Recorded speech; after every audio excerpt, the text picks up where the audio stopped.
Hello， 大家好，欢迎收看最新一期节目，我是小渊。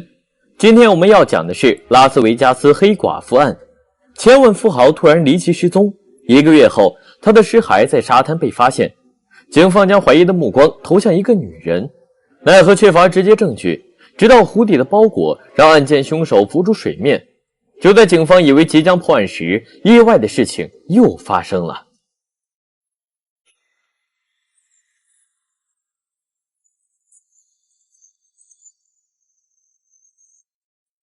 故事发生在美国的拉斯维加斯，主人公是一个房地产公司老板罗恩·鲁丁。1994年12月19日，按照往常习惯，老板罗恩应该在办公室内主持公司的例行早会。可当天直到晚上，员工都不见老板踪影。员工数次致电老板，但都无人接听。老板罗恩的妻子就在公司隔壁古玩店上班。按照往常习惯，工作日时间，老板妻子玛格丽特会因顾客忙前忙后，秘书塞琳娜正准备上前询问，可古玩店却大门紧闭，秘书足足按了2分钟门铃，老板妻子玛格丽特才缓缓出来。玛格丽特对丈夫罗恩没去上班的事没太在意，告诉秘书丈夫可能外出和别人谈生意了。秘书觉得有点奇怪，但也没继续追问。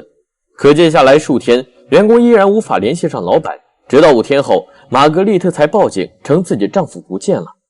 接到报警后，巡警第一时间搜查了罗恩夫妇俩的住所，从里到外没有明显的入室抢劫和搏斗痕迹。但有一点很奇怪，为何丈夫失踪5天，妻子才报警？对此，玛格丽特表示，在丈夫失联前一晚，自己由于工作上的原因和丈夫吵了几句，所以当时她一直以为丈夫是外出散心。这种事情在之前经常发生，所以就没太在意。直到数天丈夫都没回来，她才觉得事情不对劲。听到妻子这番解释，警方改变了调查方向，考虑到罗恩身家富有，所以罗恩是否被人绑架了呢？但如果是绑架，那为何一直没人向玛格丽特索要钱财呢？几天后，一个汽车旅馆老板致电 FBI， 说罗恩在失踪前一晚曾和妓女入住自己旅馆，但后来被缉毒局带走了。FBI 查阅缉毒局行动记录之后发现，当晚罗恩被问完话后就离开了警局。从12月19日到1月20日，将近1个月时间，警方逐渐排除自杀和绑架的可能，唯一剩下的就是谋杀了。果然，在第二天，也就是1月21日，拉斯维加斯的一位渔民在湖边捕鱼时，发现一个烧焦的人类头骨。法医鉴定后，发现头骨主人正是失踪的罗恩，头颅左侧还残留有3个弹头。结合案发地是偏僻的山谷以及残存的篝火，警方推测罗恩遭遇谋杀后被转移到山谷焚烧灭迹。可这个凶手是谁呢？在警方将发现尸体残骸信息告诉妻子玛格丽特后，他表现得非常震惊。警方觉得非常奇怪，因为一般人知道配偶遇害后都会哭得撕心裂肺，甚至会揪着警察要求调查真相。可玛格丽特却转头坐在沙发上，低着头一声不吭。难道这就是传说中的女强人？走访一圈，警方扒开了罗恩夫妇的婚姻史。说来也挺狗血的，这对夫妇2人各自都结过4次婚。妻子玛格丽特前面4次婚姻中，丈夫一个比一个有钱，但是每次离婚好像都没有分到多少财产。周围人告诉警方，玛格丽特表面上长相优雅，表面一副大家闺秀模样，实际上欲望非常强。例如她坚持要求罗恩出钱给自己开古董店，因为这件事情，罗恩家人还怀疑玛格丽特是否因为钱财才嫁给罗恩。警方怀疑罗恩的遇害会不会和玛格丽特有关，但反过来想，一个数次离婚的女人对男人肯定有自己想法，想通过自己双手获得稳定收入也情有可原。但接下来的线索让警方马上改变了想法。第一个就是遗嘱继承。罗恩的遗产律师告诉警方，罗恩原本的遗嘱内容是说，如果自己死于他杀，那玛格丽特则得不到1分钱。但在几年后，罗恩就将遗嘱受益人改为玛格丽特，废除之前的遗产分配方案。也就是说，只要罗恩遭遇谋杀去世，那罗恩所有遗产都将归为玛格丽特。第二个就是公司状况。根据罗恩前妻透露，在某一段时间，玛格丽特似乎对罗恩公司财务状况非常感兴趣。玛格丽特曾经侧面向自己打听罗恩的公司状况。第三个是窃听事件。在玛格丽特和罗恩结婚后1年，罗恩出轨前雇员苏利勒斯，还为情人购买大量奢侈品，夫妇俩因此数次争吵。气不过来的玛格丽特自己也搞起了外遇，经常和一个以色列男子在客厅做不可描述的事。果然，有钱人的世界我们不懂。同时，玛格丽特还在罗恩办公室偷偷安装窃听设备，秘密记录了公司的运营状况。第四个就是地毯血迹。案发后，一位叫奥古斯丁·洛瓦托的杂工透露，为玛格丽特翻新卧室时，他见过一张发霉发臭的地毯，上面有许多黑色污点。玛格丽特对此的解释是，罗恩的前妻佩吉·伦道夫因癌症曾在卧室自杀，但法医测试后发现血迹属于罗恩，这说明玛格丽特在撒谎。凭借以上4条线索，警方认为玛格丽特就是凶手，但缺乏直接证据。警方是看在眼里，急在心里。那案件最后到底是怎么破的呢？这时就得来个神助攻了。在案发1年半后，有游客在拉斯维加斯60多公里外的湖底发现一个塑料袋，里面装着一把22毫米口径手枪以及消音器。警方将该手枪的特征数据输入数据库比对，发现手枪居然成功匹对罗恩头骨的弹头，这说明他就是杀害罗恩的凶器，也就是警方一直以来苦寻的直接证据。当时警方还发现2个侧面证据，其一，罗恩的第3任妻子证实该枪属于罗恩，他表示罗恩非常喜欢他，有空时总喜欢拿着枪观赏一番，但和玛格丽特结婚后就莫名失踪了，这让他苦恼好长时间。其二，玛格丽特的妹妹在一次和姐姐的通话过程中，曾听到她和罗恩的争吵以及一次枪响，之后电话就被匆匆挂断。1年后的4月18日，警方正式以1级蓄意谋杀罪起诉玛格丽特。可谁都没想到的是，当警方赶到玛格丽特住所时，玛格丽特已经不知所踪，她居然提前逃跑了。虽然警方马上排查了各个交通站，但都没有发现玛格丽特踪影，这让警方非常尴尬。为了抓捕她，警方甚至专门制作了一期玛格丽特犯罪的电视节目，叫做《拉斯维加斯的黑寡妇》，试图通过广大群众的力量破案。果然很快又有人给了警方神助攻。在1998年8月，亚利桑那州一位女性报警说，自己邻居和美国头号通缉节目中的女人非常相像。FBI 登门拜访了她邻居，根据证件资料，这名女子叫做安妮·伯特莱特，各种证件信息都显示她和通缉犯玛格丽特毫无关联。第一次问话后，警方只能将其放走，但第二次警方在她家中进行搜查，在房间里发现一个有罗恩房地产标志的钥匙链，这说明她真的是玛格丽特。然而可惜的是，第二次时玛格丽特已经逃之夭夭。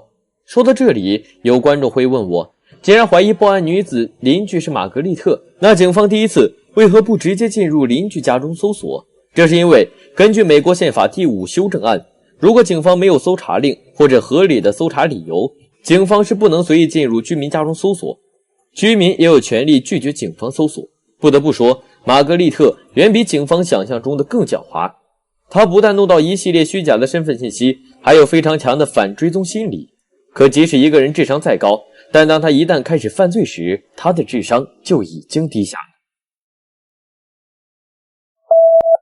1999年圣诞节前夕，玛格丽特因为过度思念犹他州的几个孙子，就给他们邮寄了圣诞礼物。警方顺着邮寄地址找到了马萨诸塞州的消防员汤姆·里维斯。警方将玛格丽特的照片拿给邻居辨认，邻居表示和汤姆同居的女人和照片上的人非常相像。为了避免玛格丽特再次逃脱，这次警方扮演称披萨外卖员，确认玛格丽特在家后就立即实施了逮捕。法庭之上，玛格丽特拒不承认自己的罪行，但他怎么也没想到最后自己会被妹妹出卖。他的妹妹向法官证实，玛格丽特不但与罗恩存在婚姻纠纷，还证实他的出轨、窃听等一系列行为。The cops came to tell me about Ron. Your mind can't take so much at one time. They had said that Ron's skull had been found, that he was dead, he'd been shot. I was in shock. In a burn pit found at the location, investigators also found metal belts from a trunk. What we believed is the body in the truck had been placed there on the hill and that it had been burned. They suspected the trunk came from Margaret's antique shop. The trunk did become crucial because the hardware was said to be from a humpback trunk. We believed there was a receipt that came back to a humpback trunk in her inventory, but there was no humpback trunk at the store. Still, Margaret was a small woman. Ron, a big guy. How could she have moved his body if she had killed him? Investigators are starting to believe Margaret had to have had help. And they come up with her supposed boyfriend, Yehuda Sharon. So what they do is put both of them under surveillance. The theory was that Margaret shot him while he slept, and that she called Yehuda and asked him to help. But Yehuda had an alibi that night. His girlfriend at the time claimed she was with him, and her story checked out. There's no proof of Yehuda's involvement in this. He portrayed this as a witch hunt. You know, that they were out to get Margaret and he got sucked into this. There's no forensics that ever puts Margaret involved with Ron's death. 2001年5月1日，陪审团对玛格丽特谋杀丈夫罗恩作出判决，认定受害者罗恩死于谋杀，凶手玛格丽特1级蓄意谋杀罪名成立，被判处终生监禁。Hello， 大家好，欢迎收看最新一期节目，我是小渊。今天我们来讲一件偏僻山庄的案件，这期我们不掉头发，但情节非常精彩。警方从一具被烧焦的骨骸和一个面具出发，拨开离奇谜团，掀开背后凶案。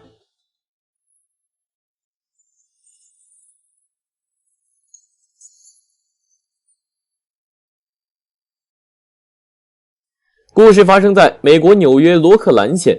1985年，几个少年徒步者抄近路穿过一个庄园，庄园主人名叫约翰·勒杰罗斯。选择从这里抄近路，是因为他们发现里面好像没有保安。但走没多久，灌木丛中的熏肉坊吸引了他们。出于好奇，他们拨开堵住入口的枯树枝，沿着空隙走进熏肉坊。一走入地窖，便看到有个被木框压着的骨骸。几个少年猜测应该是野鹿之类的尸体。手电筒灯光照向烧黑的骨骸上，本来也不算是多恐怖的事，但看到骨骸头部有张如面罩般紧贴在脸上的黑色皮面具后，好奇气氛就完全变成惊悚。其中一名少年大喊：“这是人的尸体！”几人被吓得一身哆嗦，跑出洞外拨打911报警电话。起初，接线员听到几个少年七嘴八舌的描述，还以为是无聊的恶作剧。但几个人的描述都有共同特征，就立即通知当地巡警前往现场。除了巡警，前往现场的还有罪犯鉴定局的法医。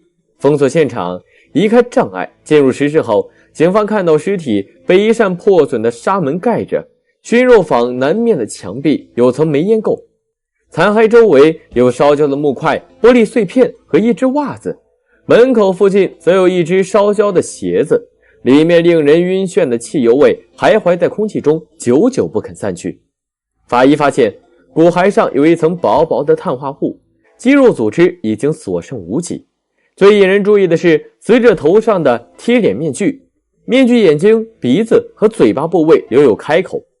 当时面具口部拉链被拉开，面具后面有金属扣眼，被皮带紧紧系着。揭开面具，死者是位帅气的金发年轻男子。因为面具的保护，男子脸部保存尚好，被污染的眼睛注视着旁边的法医，似乎在诉说自己的冤屈。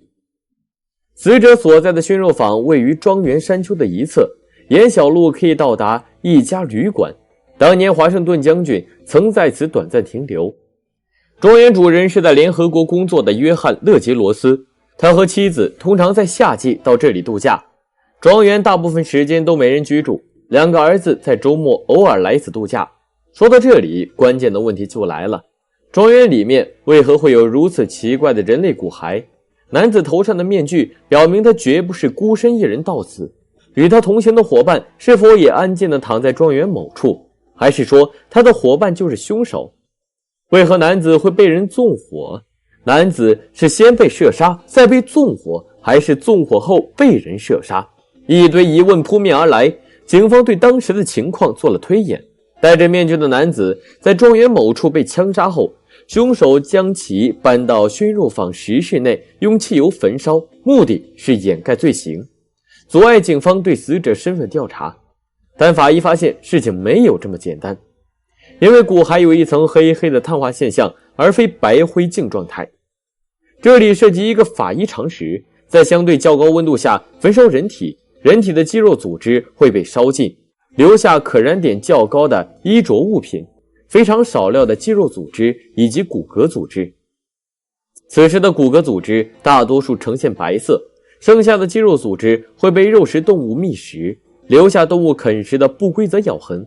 可庄园里的骨骸上多了一层薄薄的碳化物，所以法医推断死者在第一次被焚烧后又被再一次纵火焚烧，只有这样才会使骨头变黑。为什么纵火者要返回现场再次纵火呢？这恰恰是此地无银300两。从法医学的角度来说，纵火的目的就是要彻底毁灭尸体，凶手越是想掩盖自己罪行，就会露出越多破绽。我这里多科普几句犯罪学常识。如果被害者是在生前遭遇纵火焚烧，法医检验时会发现其血液中有大量一氧化碳，鼻腔深处会呈现黑色，这是因为被害者生前挣扎时吸入大量滚热浓烟。此外，如果手脚存在没有被焚烧的皮肤，那对应部位大概率曾被捆绑。还有一点容易被很多人误解，在许多纵火案中，尸体被发现时通常会呈现所谓的拳击手姿势。我一直以为这表明死者生前曾和凶手搏斗。例如国外曾经发生过一起女子离奇遇害案，那名女子全身被烧焦，身体摆出拳击手状态，身上衣服标签全被剪去，案件至今没找到真相。很多网友凭借女子死亡姿势推测死因，但实际上这种说服力不强，因为身体被焚烧时肌肉会变紧收缩，使身体弯曲，就像拳击手出拳的状态。回到我们这起案件，这个男子是谁？为何会凶手2次纵火，想把他烧成灰？起初警方觉得不太可能查出死者身份，因为指纹和器官组织样本已无法采集，庄园所在区也没有人报告年轻金发男子失踪。警方试图进行牙齿比对，但死者的齿模和美国境内所有牙医病历记录都不相符，所以案件到这里就结束了吗？当然没有，不然我也不会做这期视频了。再后来，纽约一所学院的学生维斯提突然失踪，那天之后，所有课程都不见他踪影。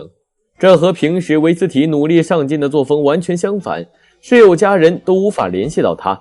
朋友走进他房间，发现房间内没有明显被盗痕迹和搏斗痕迹，只是布满灰尘，似乎很长一段时间没人居住。室友报警后，将寻人启事张贴在曼哈顿各处的电线杆和布告栏上。在警方指引下，家人确认庄园里的男子就是维斯提。根据周围人口供，维斯提长相帅气，打扮时髦，一直和时尚圈的人来往。正如维斯提朋友所说，要想加入一个圈子，跟适当的人出现在适当的地方是聪明的做法。同时，警方还发现维斯提是个同性恋，经常进出基友酒吧。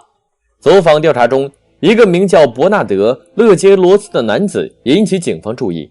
案发庄园主人正是他父亲，周围人表示伯纳德就不是省油的灯。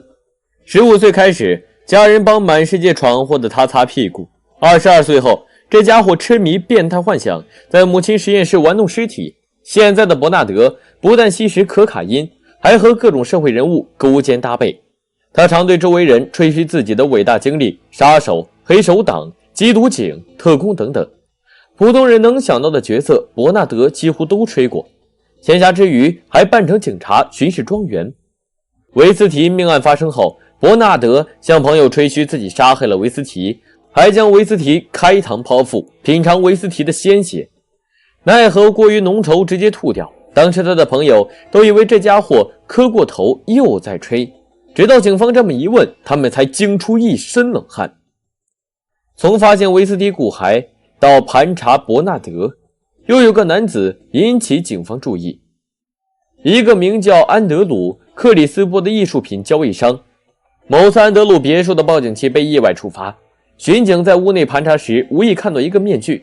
这位巡警描述，面具的嘴部有闪亮的拉链，样子很搞笑。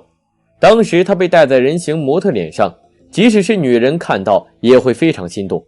引起警方注意的不但有安德鲁家里的面具，他与伯纳德的关系也非常可疑。明面上伯纳德是安德鲁的保镖，暗地里两人经常玩好基友的游戏，两人经常结伴进出纽约基友酒吧，还经常狼狈为奸，邀请毫无警觉的男子到公寓，强迫对方做基友游戏，事后恐吓对方，让其不敢报警。维斯提失踪半年前，伯纳德和安德鲁被一位受害者起诉，这宗强暴案时间点恰好是警方调查维斯提死亡案时，所以如此引人注目的伯纳德，警方肯定要请他回去喝茶。早期审讯中，伯纳德坚持自己没有杀害维斯提，还怀疑有人偷走自己庄园里的步枪，利用步枪在自己庄园杀害维斯提，然后毁尸灭迹。离开警局后，伯纳德还为警方列出一份嫌疑人名单。此后数天，伯纳德多次主动致电警方，谈论对案件的看法。负责该案的警员被他弄得一肚火，这家伙爱吹牛就算了，还几次半夜3更打电话过来跟你聊人生，不是脑子有病，就是有重大嫌疑。伯纳德讲的越多，就越让警方怀疑。在审讯和测谎中，伯纳德承认自己杀害了维斯提，当时安德鲁也在场。事情经过是这样的：2月22日当晚，和安德鲁在外面闲逛的他偶遇受害人维斯提，于是邀请他去纽约参加派对。维斯提答应了。开车前往纽约途中，安德鲁不停用各种言语羞辱维斯提。可作为基友俱乐部资深成员的维斯提，对粗口爆个不停的安德鲁已经习以为常，直到安德鲁说了一句“你会回到你老家挪威”，然后被塞到棺材里，维斯提才感到不对劲。安德鲁越看越不像是开玩笑。三人到达庄园后，安德鲁拿起伯纳德别墅客厅的步枪威胁维斯提，强迫对方戴上面具，用不同的姿势做各种不可描述的事情。接着安德鲁绕到维斯提背后，对维斯提连射2枪。伯纳德被安德鲁的疯狂吓到了，他很想骂安德鲁脑子是不是有病，在自己庄园里面杀人。为躲避警方搜查，伯纳德和安德鲁两人找了一堆树枝摆成柴火堆，将汽油洒在维斯提周围，点燃后开车离开，途中还把枪支丢进河中，把维斯提衣服丢在树丛，最后返回纽约。8天后，伯纳德开始担心尸体是否被完全烧光，不安的他再次用汽油焚烧维斯提的残骸，最后洋洋洒洒离开。但聪明反被聪明误，伯纳德以为烧多一次就能将其烧成灰，但他错了。恰恰凭借骨骸上2次焚烧后留下的薄薄碳化层，让警方加大搜查力度。是那句话，人丑就要多读书。法庭中，警方不但找到那把被丢弃的枪支，还找到大量证人口供，其中最直接的证据就是维斯提遇害那天的帽子。所以伯纳德就这样被判入狱吗？当然没那么简单，不然你今天也不会认识他了。为了让当事人走出法庭，伯纳德的律师搞了一系列的骚操作。第一个骚操作算是老套路，在伯纳德被捕后，律师用伯纳德精神状态不佳的借口拖延避罪。第二个骚操作是在法庭上的辩论。伯纳德律师指出，案发时是安德鲁用刀刺杀维斯提，然后伯纳德才朝维斯提开枪。这里面有个重要的顺序关系。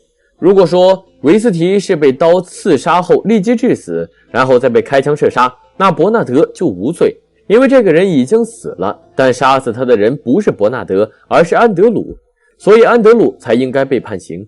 打个比方，你爸刚买了一条中华烟回来，然后不喜欢烟味的你妈把烟丢了，然后你把装烟的礼品袋也给丢了，那你爸应该向谁追究责任呢？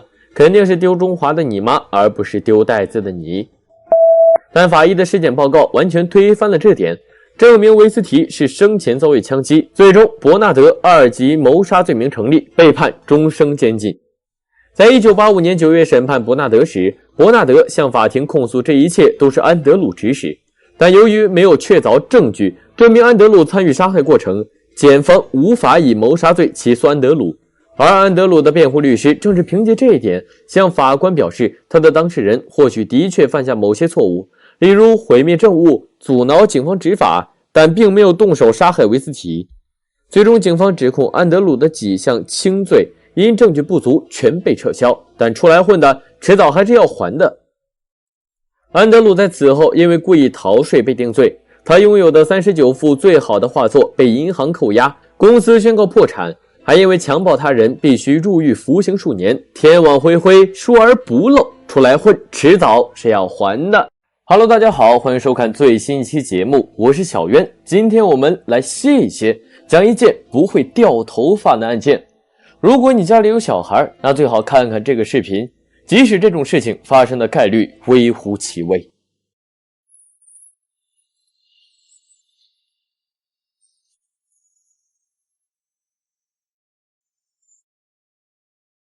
故事发生在美国艾伯顿市。在1980年12月寒冷的一天，辛蒂·汉米顿将自己13个月大的婴儿送到保姆中心。即使辛蒂很想抽空多陪陪孩子，但他所在的公司发展迅速，许多事情都需要他出面解决，所以他只能让保姆潘考照顾自己孩子克里斯汀，并且已经持续好几个月时间。那天辛蒂嘱咐潘考，克里斯汀感冒了，所以会提前早下班过去接女儿回家。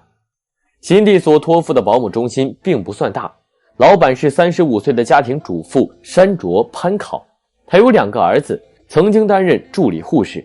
为了补贴家用，他在自己家中布置了3个配备小床的睡房，还有独立的孩童游乐间以及放满婴儿玩具的地下室。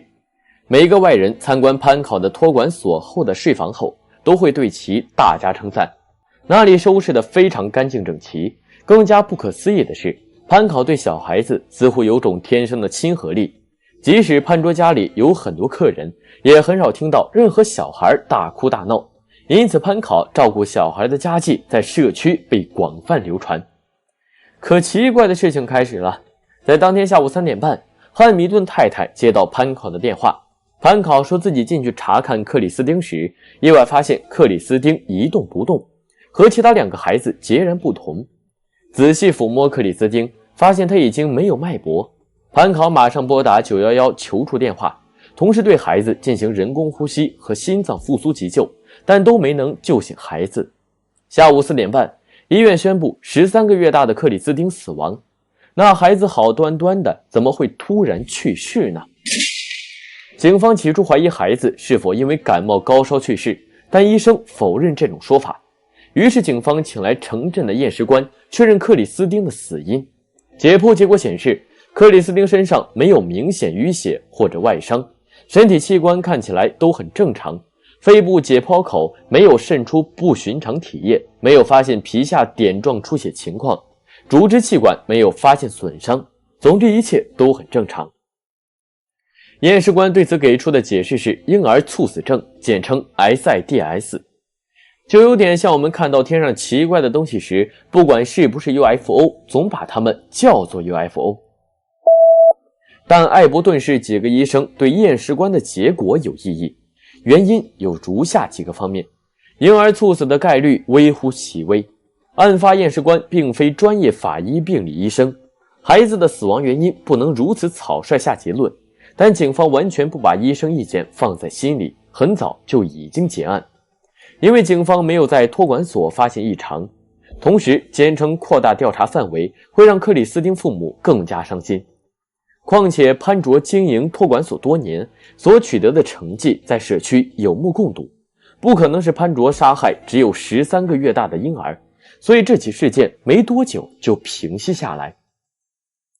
事情到这里就结束了吗？当然没有，不然小渊我也不会做这期视频。在潘卓嫌疑被警方排除后，潘卓继续经营着托管婴儿的业务。说句老实话，这种事情要是发生在我们国家，那不出3天这家托管所就会倒闭。可到了老外这里，事情就完全不一样了。在克里斯汀死亡后，潘卓表现出非常可惜和自责的模样，同时他开始广泛阅读婴儿猝死症的文献，甚至到处和专家交流。没过多久，潘卓就成为社区里面精通该病的人士，甚至其他地区的医生也向他请教。如此一来，潘卓在社区中的地位不降反升，甚至有种拯救世界的英雄即视感。2年后，奇怪的事情再次发生，潘卓托管所里面9个月大的男婴尚恩·布鲁斯突然去世。潘卓表示，当天早上给孩子喂过牛奶和麦片后，就将他放在摇篮里看电视。3个小时后再去抱孩子时，发现尚恩已经去世。和上次一样，验尸官得出的结论依然是婴儿猝死症 SIDS。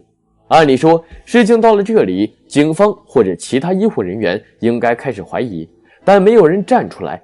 尚恩的父母也没有指控潘考。社区的居民除了可怜尚恩父母，还可怜运气不好的潘卓。3年后的1985年万圣节前夕，潘考婴儿托管所再次发生婴儿死亡事件。如果说第一次是偶然的意外，第二次是可疑的巧合，那第三次就绝对是谋杀。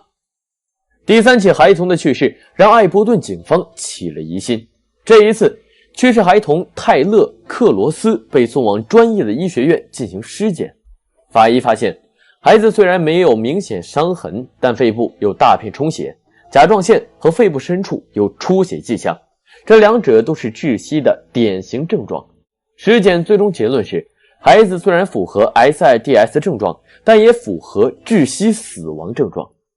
如此说来，前面去世的2个孩子也有可能存在窒息症状。可正常的婴儿怎么会窒息死亡呢？除非是有人故意杀害婴儿。说到这里有个问题，在5年内，同一间屋子和同一个人照顾下发生3件婴儿猝死的概率是多少呢？医学博士吉尔伯特指出，这个概率大概在1万亿分之一。一般来说，在目前人类所有事物中，当概率小于5000亿分之一，那就代表这件事不可能发生。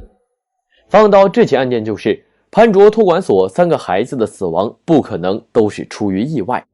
同时，吉尔伯特还指出，美国发生的婴儿猝死症中有1/5是其他原因导致的，其中被闷死杀害的比例最高，而第一嫌疑人是婴儿的母亲，第二嫌疑人则是婴儿的保姆。根据警方的调查，3个在潘卓托管所去世的孩童的父母作案动机都不强，均有不在场证明。如此说来，凶手是帮忙照顾孩童的保姆潘卓吗？在第3个孩子泰勒·克罗斯举行葬礼几天后，前去悼念孙子的泰勒祖父发现有个小南瓜在泰勒坟墓上，南瓜后面画着鬼脸，还写着祝你在天堂有个快乐万圣节。祖父立马将此事告知警方，因为他觉得这事情让人很不舒服。坟墓管理人员表示，当时的确有个30多岁的夫人经常到墓地驻足。另外一边，警方从潘卓丈夫口中得知，每逢万圣节，潘卓便习惯在南瓜上画鬼脸。结合坟墓管理人员口供，警方怀疑那个妇人就是潘考。单凭这点无法羁押潘考，但后面的事情让警方细思极恐。第一个，在潘卓托管所去世的孩子的母亲告诉警方，自己曾将大女儿丽莎交给潘卓托管，但有一天丽莎回来后哭着告诉自己说，潘卓被小孩吵到生气时会用胶带粘住他们嘴巴，或者将他们双手反绑。当时自己认为是孩子在胡说，就没太在意。走访调查中，潘卓的护士邻居告诉警方，在第3个孩子泰勒去世后，潘卓曾亲口告诉他，就算泰勒没猝死，也不会活很久。邻居追问原因，潘卓冷冷回答了一句，因为他身上长满了癌细胞。间接证据把嫌疑都指向潘考，但是警方缺乏直接证据。在征得3个遇害儿童父母同意后，法医决定将3名孩童从坟墓中重新转移出来，对尸体进行鉴定。还好当时克里斯汀的尸体曾经过防腐处理，当初解剖取出的部分器官也被妥善保存，整齐放入棺材内。警方发现克里斯汀的眼白和眼睑内的结膜都有点肿出血现象，而婴儿的猝死症不可能会出现任何形式的眼内出血。当年的验尸官之所以没注意这点，是因为验尸官主修专业与法医有差别，部分闷死症状不会立即出现。最终潘卓被宣判2项2级谋杀罪名成立，共判处40年有期徒刑。法庭之上，越来越多的证人说出自己在潘卓家中遇到的事情，比如证人大卫曾亲眼看到托管所一个孩子双手被反绑，嘴巴被布条绑住。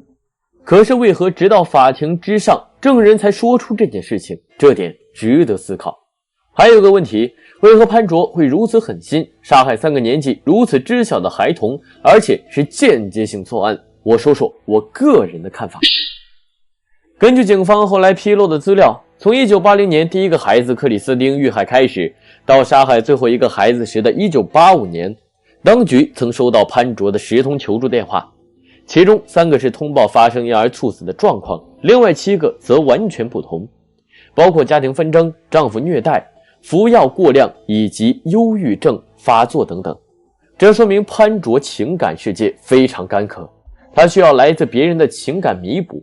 于是在杀害第一个婴儿后，他通过学习 SIDS 相关知识，企图获得他人的关注和赞同。他沉浸在别人对他的评价，甚至用他人的赞扬掩盖自己杀戮的愧疚。当看到自己托管所这些孩子时，潘卓先想到的是别人对自己照顾孩子能力的称赞。这种称赞带来的心理作用会短暂麻痹潘卓。当潘卓内心杀戮的控制感和刺激感再次出现时，就是托管所命案再发时。其实说了这么多废话，我自己也不知道自己在说什么。小渊，我还是举个例子给大家吧。我曾经有这样的经验，之前因为种种原因，导致我一直没时间在楼下跑步锻炼身体。刚好国庆节那段时间，事情忙完了，在楼下跑了几圈，然后第二天发现双脚稍稍一弯就很酸痛。按理说人是趋利避害的，但我意外发现自己很喜欢这种酸痛感，我会主动弯曲双腿，享受这种肌肉酸痛感。回到潘卓这起案件，他明知道杀害婴儿是不对的，但他还是沉迷杀害儿童过程中带来的强烈控制感和猎杀刺激感。我觉得如果潘卓某天被提前释放，那他大概率会再次犯下类似的罪行。